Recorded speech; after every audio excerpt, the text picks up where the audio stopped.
Goeiemôre almal en welkom by deel 15 van die bergpredikasie van Jesus.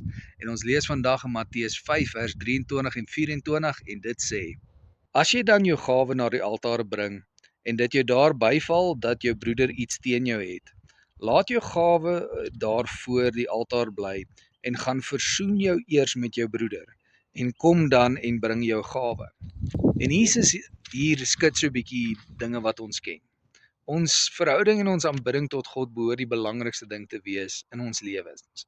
Ons sit God eerste want ons het hier in die kerk het iemand eendag het Sagie vir ons 'n baie mooi woord gebring van dat God is nie net 'n laai in jou lewe nie, hy is die hele kas en jy bou jou hele lewe rondom hom.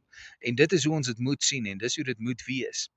Maar hier sê Jesus dat as jy 'n offer bring, nou ons bring nie offers nie, maar ek dink ons verstaan die beginsel. As ek iets opgee om God te eer, net om hom te seën, om iets te doen vir hom, dan behoort dit 'n groter prioriteit te wees as die dinge rondom my.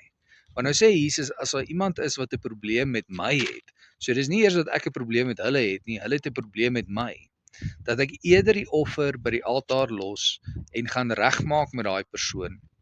En dan as ek klaar is, dan kom ek terug en ek bring my offer aan God. Nou wat beteken dit? Beteken dit dat mense 'n groter rol in ons lewens speel as God? Nee.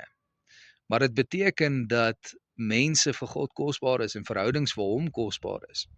En ons kan nie ons hande in die kerk opsteek terwyl ons sing en terwyl ons mooi dinge doen, terwyl ander verhoudings rondom ons uitmekaar uitval nie. Dit help nie jou huwelik is besig om heeltemal agteruit te gaan en te breek, maar jy staan voor almal en jy wys hoe goeie aanbidder jy is van God nie. Dis waaroor dit gaan. Beskerm die verhoudings wat jy het. En ons kan nie altyd op 'n perfekte voet met almal wees nie.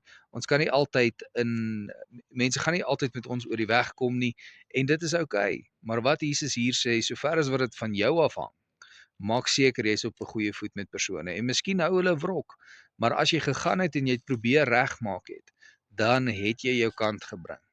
So doen jou beste om in vrede te leef met almal en wanneer jy met die Here tyd spandeer, onthou, maak seker dat ek nie mense sleg hanteer en dan vir God offers wil bring nie.